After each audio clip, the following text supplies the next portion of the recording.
எனக்கு அருமையானவர்களே, இந்த நாள்லேயும் இரவில் தூங்க முடியாமல் பாடுபடுகிறவர்களுக்காக விசேஷமாக நான் ஜெபிக்க விரும்புகிறேன். பலர் தூக்கமின்றி இரவு நேரங்களிலே மன அழுத்தம், இன்னும் அநேக சிந்தனைகள், பயம் இவைகளின் நிமித்தமாக அழுது கொண்டு இருக்கலாம். இப்படிப்பட்டவர்களை கர்த்தர் இன்றைக்கு தொடப்போகிறார்.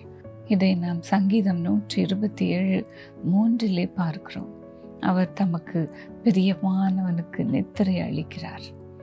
பிரியமானவர்களே, இன்று முதல் ஒரு மாறுதலை நீங்கள் பார்க்க போகிறீர்கள்.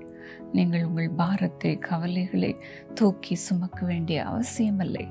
அவர் உங்களை விசாரிக்கிறவரானபடினாலே உங்கள் கவலைகள் எல்லாம் அவர் மீது வைத்து விடுங்கள். இன்றைக்கு உங்கள் பாரத்தை அவரிடத்தில் இறக்கி வைக்கும் பொழுது உங்கள் துக்கத்துக்கு, உங்கள் கஷ்டத்துக்கு, நீங்கள் சிறுமைப்பட்டதற்கு சரியாக உங்களை மகிழ்ச்சியாக்குவார்.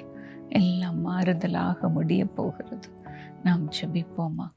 ஆண்டவரே, எமது பிள்ளைகளை இந்த நாளிலே தொடுவீராக.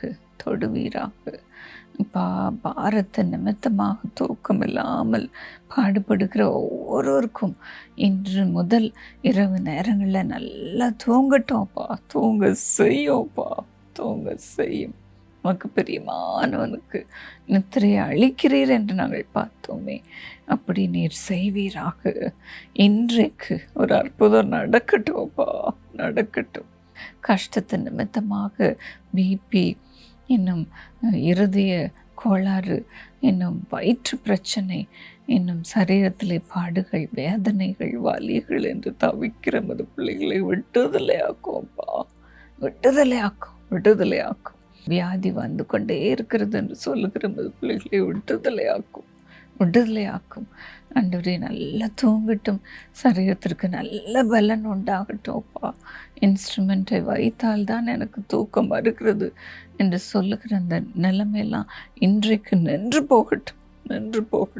விடுதலை தாரோப்பா, சுகத்தை தாரும். அந்த பிள்ளைகளை தடவி கொடுத்து சுகமாக்கும். நல்ல ப்ரீதிங் இருக்கட்டும்ப்பா. நார்மலாக ப்ரீதிங் இருக்கட்டும். சுகமாக இருக்கட்டும். அப்பா, அந்த பிள்ளைகளை விடுதலை ஆக்குகிறதற்காக உமக்கு நன்றி. இயேசுவின் நாமத்தில் ஆமென். God bless you.